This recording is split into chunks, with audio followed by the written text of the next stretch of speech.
sa top lane na kailangan depensahan. Naku, dito na naman testing kung ang Setsumi Instincts ay nandiyan pa rin pa talaga.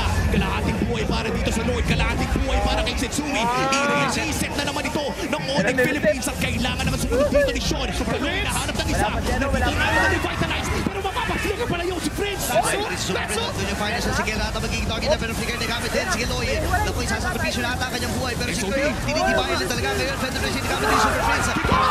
Si King ay mamamatay. Wala ang Sigma Joker. Free tama ka din si Sean. Mapapatay din siya dito ni Sean. Ngayon next on target na ata si Brusco. Wala siya immortality. 3-man down para sa Twisted Minds. Pwede nilang kunin itong Lord or pwede rin nilang i-push. Pero sabi nila, doon tayo sa safe. Kunin natin yung Lord. Teka lang ha, huling beses na sinubukan nila mag-Lord. SOD is not available yet para dito kay Kenra. Wala pa. Ang ito na nga, Lord secured para sa Twisted Minds. Napakaganda nung ginawa nilang paghabol doon. The moment na alam nilang wala ng bravest fighter itong si Kirk, papalag na ang members ng Twisted Minds. And not just that, napakaganda rin nung final slash ni Lanzo doon sa moment na yon. To a point na kailangan mag-back away ni Super Prince. Kailangan niya lumayo ng sobra at hindi aabot yung damage niya doon sa mga members ng Twisted Minds. Now that the Lord is onto the hands of Twisted, anong twist pa ang makikita natin sa game number 3? And this is gonna be one of the best defenses na kailangan ilabas sa Onyx Philippines. 5 segundo para kay King Kong, 10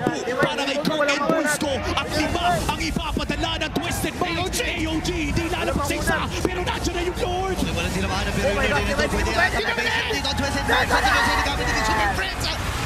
At tatapusin na ng Twisted Minds ang paghahari ng Onyx Philippines.